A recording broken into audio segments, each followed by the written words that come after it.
বিশ্বের সব প্রান্তে এখন যুদ্ধের দামামা। মানব সভ্যতার ভবিষ্যৎ কোথায় গিয়ে দাঁড়াবে এ নিয়ে চর্চার অন্ত নেই জ্যোতির্বিজ্ঞানীদের।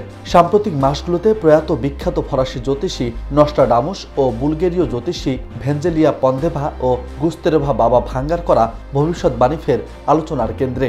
মানবসৃষ্ট সংঘাত ও ভয়াবহ দুর্যোগের মধ্য দিয়ে 2024 সাল অতিক্রম করতে চলেছে। আসছে নতুন বছর 2025। বাবা ভাঙ্গার বলেছিলেন 2025 সালে ইউরোপে ভয়ঙ্কর যুদ্ধ হবে। এই যুদ্ধে বিপুল ক্ষয়ক্ষতি এবং ব্যাপক প্রাণহানি ঘটবে। রাশিয়া ইউক্রেনের যুদ্ধ তো আছেই, এছাড়া অন্য আরও দুই দেশের মধ্যে নতুন করে যুদ্ধ বাঁধবে।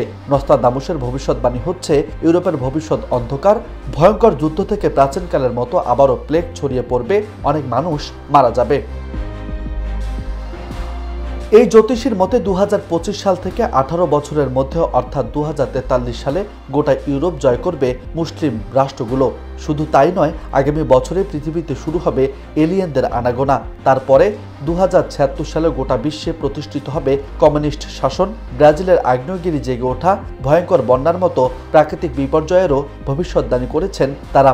এছাড়াও নস্ট্রাডামুসের ভবিষ্যৎবাণী রাশিয়া ইউক্রেন যুদ্ধ পরিস্থিতি ভয়াবহ আকার নিতে পারে। বাবা ভাঙ্গা বেশ কয়েকটি উল্লেখযোগ্য ঘটনার ভবিষ্যৎবাণী করেছিলেন, যার মধ্যে অনেকগুলি নির্ভুলতার জন্য সকলের মনোযোগ আকর্ষণ করেছে। তার সবচেয়ে উল্লেখযোগ্য ভবিষ্যৎবাণীগুলোর মধ্যে দ্বিতীয় বিশ্বযুদ্ধ, 1986 চেরনোবিল বিপর্যয়, সোভিয়েত নেতা জোসেফ স্টালিনের মৃত্যু, 2004 সালে প্রলয়ঙ্কারী সুনামি, 1985 সালে ভূমিকম্প উল্লেখযোগ্য। নিউজ ডেস্ক, বার্তা 24।